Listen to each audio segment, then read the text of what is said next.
יברכך אדוני וישמרך.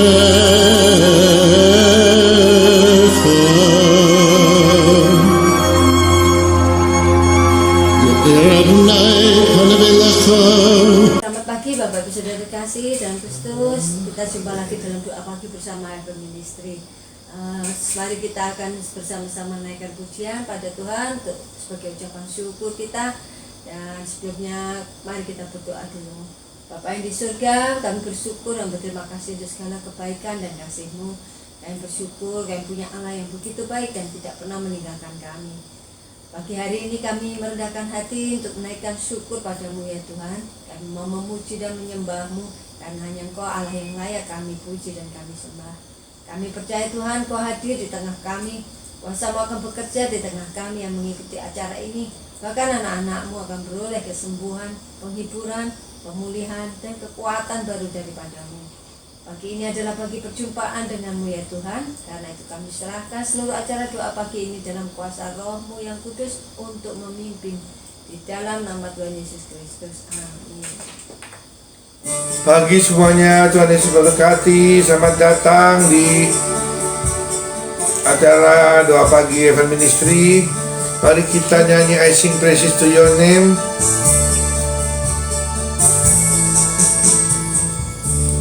I sing praises to Your name, oh Lord, praises to Your name, oh Lord, for Your name is great and greatly to be praised. I sing praises to Your name, oh Lord, praises to Your name, oh Lord, for Your name is great And greatly to be praised.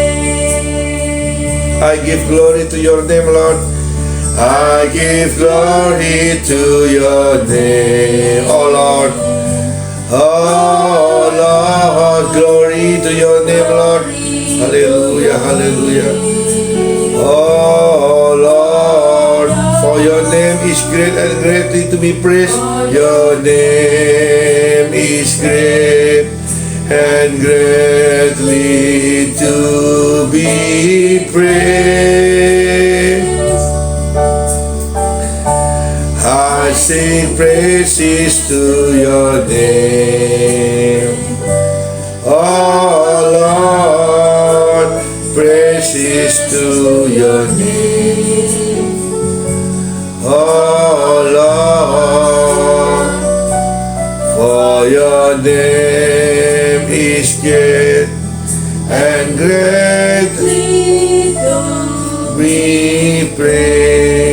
Na, na, na, na, na, na, na.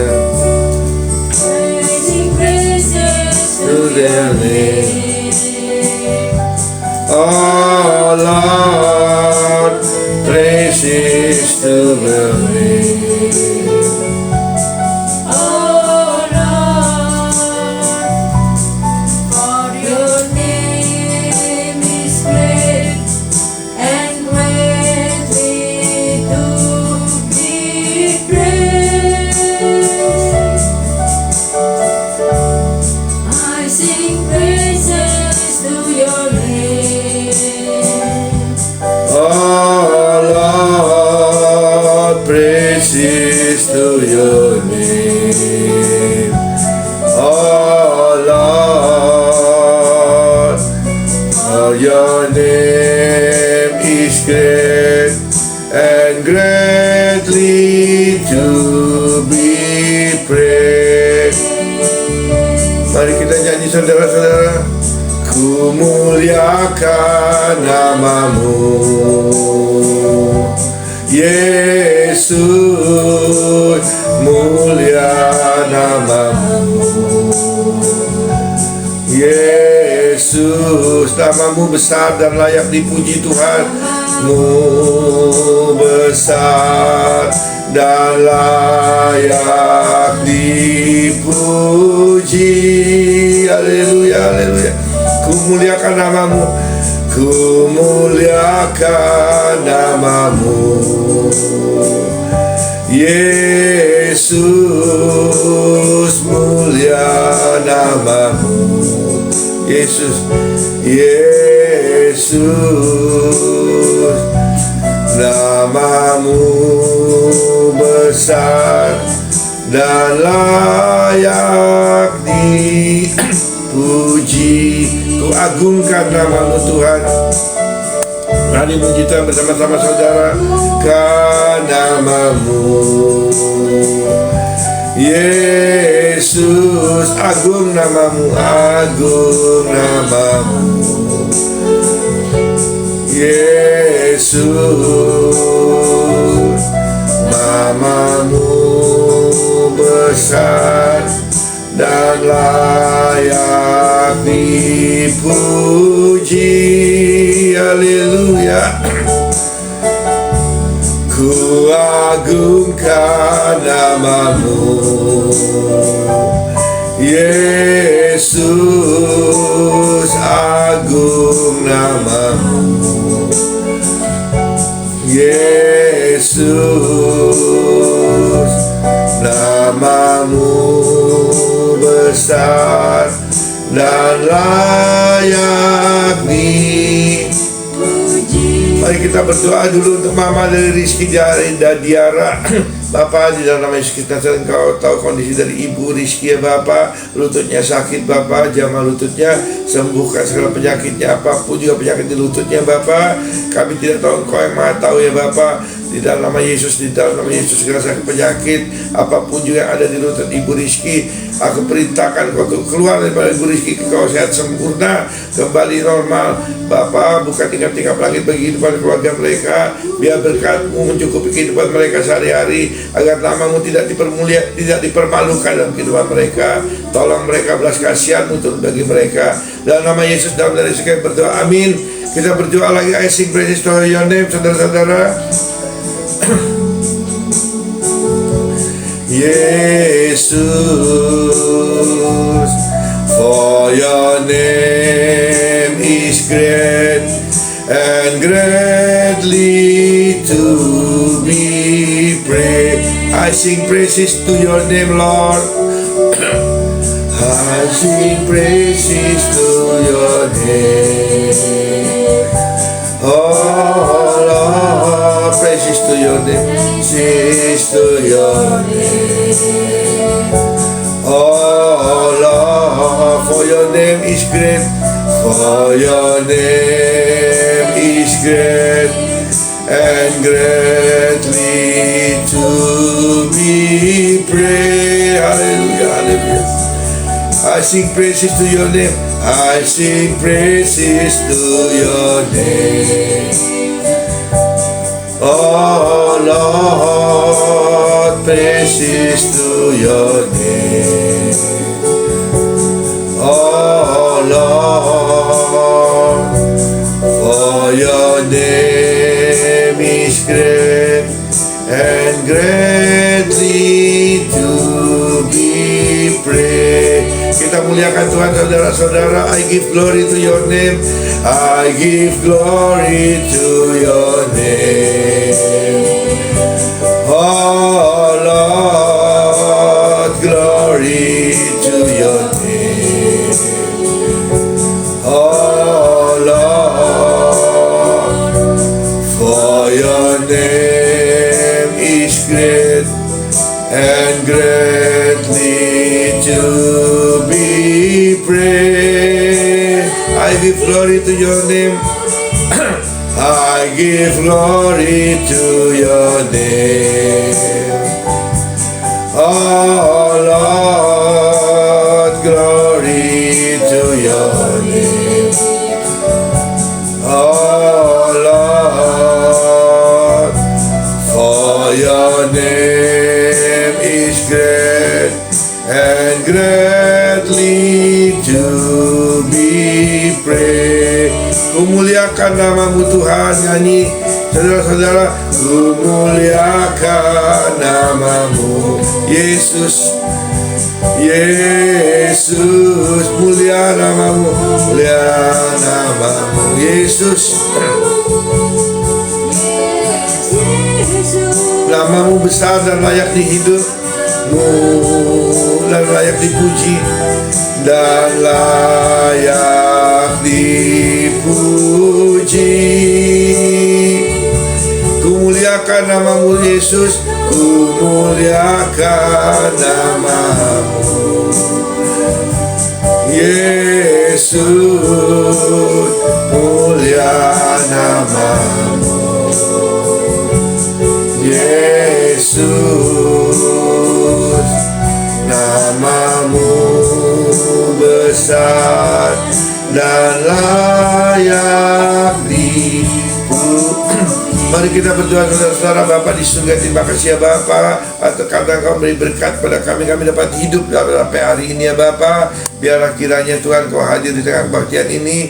Kami mohon urapi mulut dan bibir hamba-Mu, sehingga kami ucapkan semua berasal daripada-Mu. Berkati siapapun yang mendengar firman-Mu ya Tuhan. Biarlah terang firman-Mu ini telah menjadi hidup kami dan pelita bagi kaki kami. Roh Kudus berkarya dalam hidup kami masing-masing. Dalam nama Yesus kami berdoa.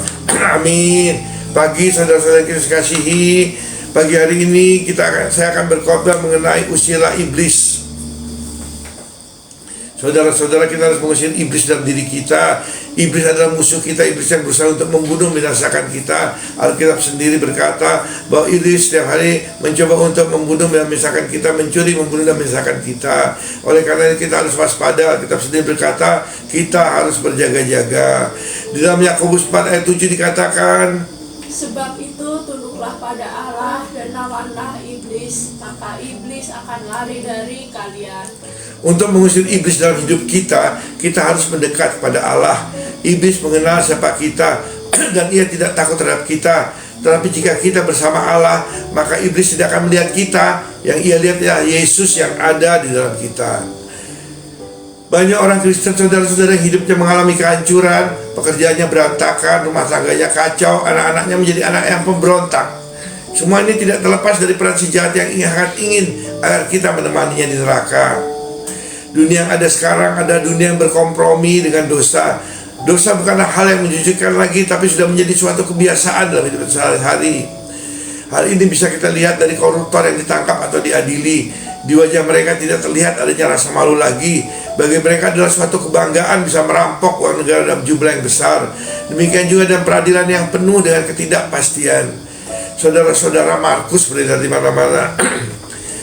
Kalau orang mendengar ini mungkin berkata, loh, murid Yesus kau beredar di mana-mana. Sayang, yang ini bukan Markus murid Tuhan, tapi makelar kasus. Orang-orang yang akan mengatur tuntutan bahkan sampai vonis hakim sesuai dengan setoran Anda. Saya sendiri heran kenapa disebut dengan Markus. Apa karena yang terlibat sebagai makelar sebagian besar adalah orang yang mengaku dirinya Kristen. Bagi Anda yang mempunyai pekerjaan dalam bidang ini, maksudnya dalam bidang hukum, tentunya Anda mengerti apa yang saya maksudkan. Uang menjadi segala-galanya. Uang bisa mengatur agar Anda tidak perlu dipenjara, tetapi diatur agar Anda dirawat di rumah sakit atau menjadi tahanan rumah kata. Saudara-saudara, di dalam kalangan masyarakat utara disebut sebagai kuhab, kasih uang habis perkara, menyedihkan bukan kehidupan hukum di negara kita. Proses pengadilan yang berdasarkan uang yang ada setorkan, semakin banyak setoran semakin ringan hukuman. Tuhan telah mengingatkan hal ini sejak 2000 tahun yang lalu dalam Ulangan 16 ayat 19. Janganlah mutarbalikan keadilan, janganlah mandang bulu, dan janganlah menerima suap. Sebab suap membuat buta mata orang-orang bijaksana dan mutarbalikan perkataan orang-orang yang benar. Dilanjutkan dalam Habakuk 1 ayat 1:4. Itulah sebabnya hukum kehilangan kekuatannya dan tidak pernah muncul keadilan. Sebab orang fasik mengepung orang benar. Itulah sebabnya keadilan muncul terbalik. Saudara-saudara, negeri kita adalah negeri yang luar biasa. Bagi seorang mencuri ayam atau mencuri sandal menerima hukuman 3 bulan penjara. Sedangkan koruptor yang telah mencuri uang negara puluhan hingga ratusan miliar dibebaskan dengan alasan tidak cukup bukti. Luar biasa, itulah potret kehidupan di negara yang tercinta ini, saudara-saudara. Hukum dan keadilan diputar balikan. orang yang punya kekuasaan atau uang lain berkuasa. Sementara bagi orang yang lemah akan langsung digilas hukum tersebut. Kemudian saudara, yang kedua yang buat iblis makin merajalela di kehidupan bangsa dan negara Indonesia, membuat kita sebagai negara yang dikutuk oleh Tuhan, ialah kehidupan seks bebas yang begitu luar biasa di kalangan anak muda. Dari survei yang pernah dikeluarkan, kita bisa melihat betapa parahnya perilaku seksual anak muda zaman sekarang. Bagi mereka, seks adalah suatu alat kenikmatan yang tidak berhubungan lagi dengan agama yang mereka anut. Hebatnya lagi, di depan orang tua mereka menjadi anak yang alim dan taat. Saat ini apabila ada seorang anak sekolah menengah yang masih perawan, akan ditertawakan oleh teman-temannya dan dianggap anak yang kuno atau ketinggalan zaman. Sementara itu para orang tua pura-pura menutup mata melihat kegiatan seks bebas anaknya. Kegiatan seks bebas ini bukan hanya berlangsung di kota-kota besar, bahkan telah menjalar ke kota-kota kecil di Indonesia. Hal ini dapat dilihat dari banyaknya beredarnya foto-foto porno dan video porno yang dilakukan anak-anak sekolah dari berbagai kota di Indonesia. Saudara mungkin pernah melihat berita, mungkin meniru salah satu anggota DPR kita yang terhormat, yang videonya tersebar di mana-mana karena waktu sidang DPR ia malah menonton film tersebut. Apalagi dengan sekarang akses internet yang begitu bebas, semua orang dapat melihat internet dan semua orang mempunyai handphone. Semakin rusaklah negara kita, saudara-saudara. Televisi juga memainkan peranan penting untuk memperluas kerajaan iblis di negara kita. Banyak acara yang secara terselubung mempromosikan tempat-tempat maksiat atau tempat hiburan malam, dan juga mempromosikan gaya hidup bebas dengan mewawancarai pelacur, gay atau anak-anak sekolah yang menjajakan dirinya, panti pijat dan sebagainya. Bahkan dalam acara tersebut diberitahu juga tarif dari orang-orang yang menjual dirinya, sehingga orang yang tadinya tidak mengerti kehidupan malam akan menjadi orang yang paling paham tentang hiburan malam. Itu adalah awalnya. Selanjutnya mereka akan mencoba untuk datang ke tempat tersebut karena telah diberi informasi yang lengkap oleh TV dan sarana-sarana lainnya. Obat-obatan terlarang menjadi primadona yang luar biasa bagi kehidupan manusia saat ini. Kalau dahulunya hanya dinikmati oleh segelintir orang, maka sekarang konsumennya dari anak kecil sampai kakek nenek.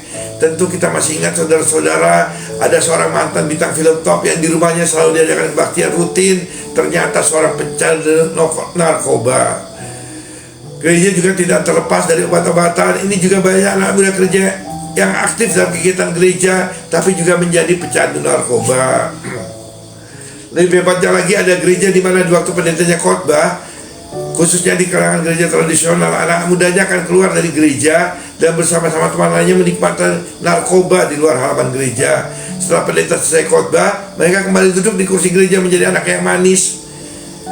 Luar biasanya lagi, saudara-saudara, apabila mengetahui bahwa anaknya adalah pecandu narkoba, para orang tua tidak mau menyalahkan dirinya atas ketidakbecusan menjaga atau mendidik sang anak, malah menyalahkan teman-teman dari anak tersebut yang menyatakan bahwa anaknya dijerumuskan oleh teman-temannya. Saudara-saudara, kehidupan perkawinan juga begitu rapuh saat ini karena perkawinan yang dibangun atas dasar seks. Jadi mereka menikah karena mereka sudah melakukan hubungan seks, bukan karena saling mengasihi satu sama lainnya. Bukan hal yang aneh apabila ada pasangan yang baru menikah 5 bulan langsung punya anak. Jadi saudara-saudara, saya tadi hanya mengungkapkan ini yang hal yang terjadi, bahwa iblis begitu merajalela dalam kehidupan kita sekarang. Segala sektor dalam kehidupan kita semuanya dihancurkan oleh iblis. Saudara-saudara, tidak aneh apabila sang suami mempunyai wanita simpanan, sedangkan sang istri mempunyai laki simpanan. Adalah hal lumrah pada saat apabila seorang laki-laki atau perempuan yang sudah berkeluarga mempunyai pacar dalam kehidupannya. Mereka berkata, loh, yang ini kan pacar saya, kalau di rumah itu suami atau istri saya. Hal ini terjadi di kantor-kantor di Indonesia, saudara-saudara. Saudara-saudara dapat melihat di balik gedung-gedung besar banyak yang sudah bersuami istri, tapi mereka malah menggunakan hubungan seks antara sesama teman kantor. Mereka mengatakan itu adalah hal yang lumrah untuk menghilangkan kejenuhan di dalam kehidupan pekerjaan mereka. Gereja Protestan, Pentakosta, dan Karismatik ikut membantu dalam perluasan kerajaan iblis di muka bumi ini. Banyak perkawinan yang disetujui oleh gereja tanpa menyelidiki asal-usul mempelai yang mau kawin. Saat ini apabila Anda bercerai dan diketahui oleh seluruh gereja dan Anda berniat untuk kawin lagi, maka Anda dapat mengajukan perkawinan ke gereja lain yang akan disetujui oleh gereja tersebut. Jadi Anda pindah ke gereja lain supaya dapat mengadakan perkawinan, karena Anda tahu bahwa gereja yang lain itu tidak akan menyelidiki latar belakang kehidupan Anda sebelumnya. Kata-kata sampai maut memisahkan kita sudah tidak berlaku lagi dalam kehidupan saat ini. Sepatutnya gereja Protestan, Pentakosta, dan Karismatik malu dengan gereja Katolik yang masih teguh memegang peraturan tentang kawin kembali. Seorang jemaat gereja Katolik yang bercerai dan ingin menikah kembali harus mendapat persetujuan dari Paus. Luar biasa, hari gini masih ada yang proses perceraian. Walaupun sekarang kita juga prihatin karena ada kabar bahwa Paus akan melegalkan perkawinan gay, lesbi, LGBT di gereja Katolik. Luar biasa, kita bilang sekali lagi. Kalau dulu cerai saja dilarang, sekarang malah LGBT mau diresmikan di gereja Katolik. Sudah begitu hancur kan negara dunia ini. Jadi saudara-saudara, di dalam 1 Korintus 7 ayat 10-11 dikatakan, ayo. Pada orang-orang yang telah kawin, bukan aku, tetapi Tuhan perintahkan supaya seorang istri tidak boleh menceraikan suaminya. Dan jika ia bercerai, ia harus tetap hidup tanpa suami atau berdamai dengan suaminya. Dan seorang suami tidak boleh menceraikan istrinya. Saudara-saudara, saya sudah mengumpulkan 3 fakta tadi dari segi hukum, dari segi kehidupan sehari-hari, dari segi perkawinan. Marilah kita menjaga khususnya kehidupan keluarga kita masing-masing. Saudara-saudara tidak perlu menyalahkan kehidupan orang lain. Kita lihat kehidupan kita bina anak-anak kita. Biarlah saya mengajak saudara-saudara yang saat ini, yang laki-laki, biarlah menjadi imam yang benar di depan keluarganya, menjadi imam yang kudus, yang membawa anak istrinya ke hadapan Tuhan, yang mendoakan mereka siang dan malam, sama seperti Ayub yang mendoakan keluarganya siang dan malam. Juga saya mengajak istri-istri biarlah menjadi tiang doa penopang yang teguh dalam kehidupan keluarganya. Jangan menjadi istri yang bejat, istri yang tidak bermoral, tetapi istri yang menjadi pendopong doa sehingga suami dan anak-anaknya akan diberkati dalam kehidupan keluarganya. Juga anak-anak biarlah menjadi anak yang taat dan takut akan Tuhan, karena mereka melihat kehidupan keluarganya, karena mereka melihat contoh daripada orang tuanya. Jangan mereka melihat papa-mamanya tidak benar, karena mereka pun akan hidup yang tidak benar. Saudara-saudara, saya sudah menyampaikan firman saya. Biarlah firman menjadi terang bagi hidup kita. Mari kita berdoa. Bapa, kami telah menyampaikan firman-Mu. Biarlah firman-Mu bekerja dalam hati kami masing-masing dalam nama Yesus. Amin. Saudara-saudara yang kita didoakan sebentar ya. Mari kita berdoa doa Bapa kami yang di sorga, yang diajarkan oleh Tuhan Yesus 2000 tahun yang lalu. Bapa kami yang di surga, dikuduskanlah namamu, datanglah kerajaan-Mu, jadilah kehendak-Mu di bumi seperti di sorga. Berilah kami pada hari ini makanan kami yang secukupnya, dan ampunilah kami akan kesalahan kami. Dan jangan bawa kami dalam pencobaan, tapi lepaskanlah kami daripada yang jahat, karena Engkau yang punya kerajaan dan kuasa dan kemuliaan sampai selama-lamanya. Mari kita berdoa dulu. Mari kita berdoa buat cinta kasih Natalia. Natalia cinta kasih yang selalu sakit kepala. Bapak, di dalam Yesus Kristus kami berdoa buat Natalia. Bapak, biarlah belas kasihan-Mu turut baginya. Bapak, jamah kepalanya Tuhan, segala saraf apapun juga menyebabkan sakit kepala, segala sakit penyakit apapun juga dalam hidupannya, biar Tuhan lepaskan sakit kepala di dalam tubuh Natalia. Yang perintah keluar dari kehidupan Natalia. Natalia milik Yesus Kristus, dalam nama Yesus, dalam Yesus Nazaret. Oke, kita berdoa Tuhan jaga anaknya di pekerjaannya. Tuhan beri kelancaran, Tuhan beri kepintaran, hikmat, pengertian, sehingga ia dikasih oleh atasannya dan dapat bekerja dengan baik di perusahaannya. Dalam nama Yesus kami berdoa. Oke, saudara-saudara, terimalah segala berkat yang saudara perlukan langsung dari Sang Pemberi berkat, yaitu Bapa di surga. Angkatlah kedua tanganmu, arahkanlah kedua hatimu, dan terimalah berkat dari Bapa di surga. Tuhan berkati engkau dan melindungi engkau. Tuhan menyinari engkau dengan wajahnya dan beri engkau kasih karunia-Nya. Tuhan menghadapkan wajahnya padamu dan beri engkau damai sejahteranya. Amin. Mari kita menyanyi lagi, saudara-saudara. Mari kita nyanyi kenaikan syukur. Udah semua dulu ya? Ya. Udah semua. Ku sembah sujud kepadamu Tuhan. Mari muji dan menyembah Tuhan bersama-sama. Kepadamu Tuhan, di hadapan tata kemuliaan-Mu. Kemuliaan-Mu ku tinggikan, ku agungkan selamanya. Ku agungkan selamanya. Kita ulangi, saudara-saudara. Ku naikkan syukur padamu Yesus. Naikkan syukur padamu Yesus. sembah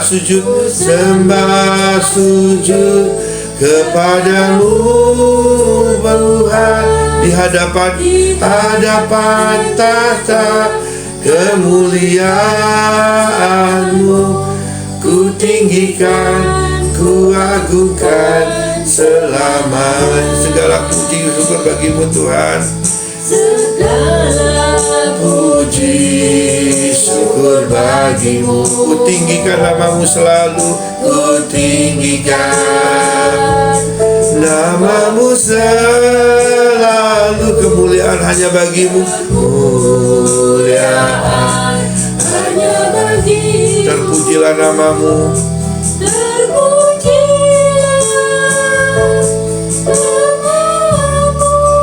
Segala puji syukur hanya bagimu. Syukur bagimu. Ku tinggikan namamu selalu. Namamu selalu. Kemuliaan hanya bagimu. Terpujilah namamu. Mari kita ulangi saudara-saudara, kunaikan syukur padamu Yesus. Terima kasih Tuhan Yesus atas berkat-Mu. Syukur padamu Yesus. Ku sembah sujud Kepadamu Tuhan, di hadapan tahta kemuliaan-Mu. Oke Rizky, tinggikan, ku agungkan selamanya. Ku naikkan syukur padamu Yesus. Ku sembah sujud kepadamu Tuhan, di hadapan tahta kemuliaan-Mu. Ku tinggikan, ku agungkan selamanya. ku agungkan selamanya. Haleluya. Segala puji syukur hanya bagimu Yesus. Segala puji syukur bagimu. Ku tinggikan namamu selalu. Haleluya, haleluya. Namamu selalu. Kemuliaan hanya bagimu. Terpujilah namamu. Mari kita ulangi terakhir saudara-saudara. Segala puji syukur bagimu. Ku tinggikan namamu selalu Tuhan. Ku tinggikan namamu selalu. Kemuliaan hanya bagimu. Kemuliaan hanya bagimu. Terpujilah namamu. Terpujilah namamu. Mari kita berdoa pada Bapa. Terima kasih Bapa, Engkau telah hadir di tengah kebaktian ini. Berkati siapapun juga bersama kami Tuhan. Berkati keluarga mereka, berkati pekerjaan mereka, berkati usaha mereka, berkati anak-anak mereka dalam pendidikannya. Apapun juga mereka perbuat, biarlah tangan Tuhan yang bekerja sehingga mereka berhasil. Berkati rumah tangga yang ada ya Bapa. Rumah tangga yang penuh kekudusan dan kesucian. Rumah tangga yang mengandalkan suami sebagai imam, istri sebagai tiang doa, dan anak-anak yang menjadi anak yang baik dan benar di depan Tuhan. Di dalam nama Yesus, terima kasih ya Bapa. Kami serahkan hidup kami semua dalam tangan pengasihan-Mu. Seluruh kegiatan kami sepanjang hari ini biar Tuhan yang berserah kami. Dalam nama Yesus kami berdoa, amin. Saudara-saudara, terima kasih atas kehadiran saudara. Nanti sore jam 7 kami akan mengadakan kebaktian. Mari kita menyanyi Bapa terima kasih. Apa terima kasih Bapa, terima kasih Bapa di dalam surga, ku berterima kasih. Selamat pagi, terima kasih, Tuhan Yesus memberkati. Shalom. have decided to follow Jesus. I have decided to follow Jesus. I have decided to follow Jesus. No turning back. No turning back. No turning back. Ve düşmana